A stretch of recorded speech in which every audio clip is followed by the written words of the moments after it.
Islam Makhachev made a great point about Charles Oliveira ahead of their fight at UFC 280 in an interview recently with DC and RC. I'm going to tell you what that is in 1 second. My name is James Lynch. Make sure you hit that like button, hit the subscribe button, hit that notification bell. You do those 3 things, you're going to help me out big time on this channel. Okay, so there we go. Islam Makhachev, like I mentioned there, appeared recently on DC and RC. Credit to MMA Fighting for making this graphic and this quote.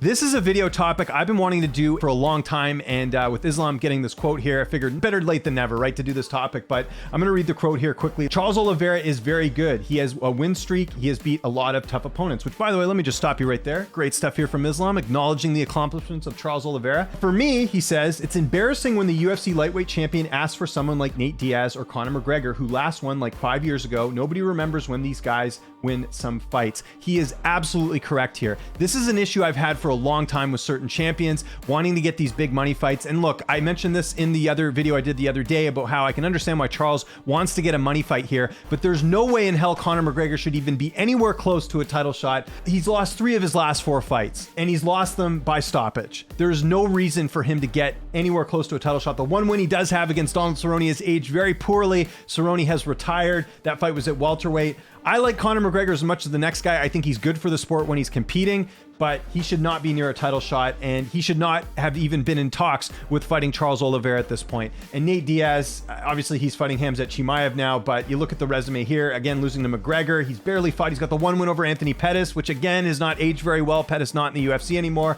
isn't even winning a lot of fights in PFL these days.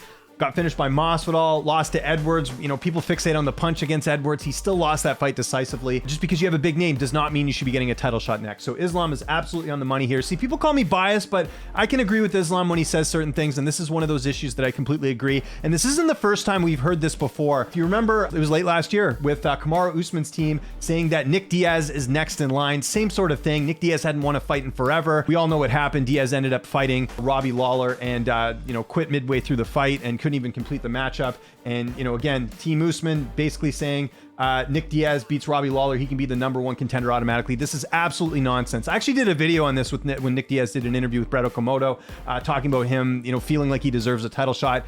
The Diaz brothers are legends. I'm not trying to disrespect them here, but neither should be fighting for a title anytime soon. It wasn't just Nick, it was Nate Diaz as well. Again, this was from June of last year. Kamaru Usman dares Nate Diaz to make a move if he wants to fight, saying that Nate should have deserved the shot. Thank God that fight didn't end up happening, but this was a narrative that actually ran, if you remember John McCarthy saying Kamaru Usman would resort to wrestling after getting lit up by Nick Diaz in a fight, which is complete nonsense. Like, there's no way that Nick Diaz would win a fight with Kamaru Usman. Stylistically, it's a terrible matchup, and this is a fight that shouldn't have even been on the radar. Now, again, there were fans at the time that said, hey, if Usman wants to get paid, pay him his money, but we got to treat this as a sport at some point, and you got to look at rankings, you got to look at opposition, you got to look at all of those things here, and that's why I don't feel like the Diaz brothers, like McGregor, should even be in talks for a title. You got to win some notable fights if you want to get a title shot, and that's why I'm so glad we are getting Islam against Charles Oliveira at UFC 280. So, I want to know what you guys think in the comment section below.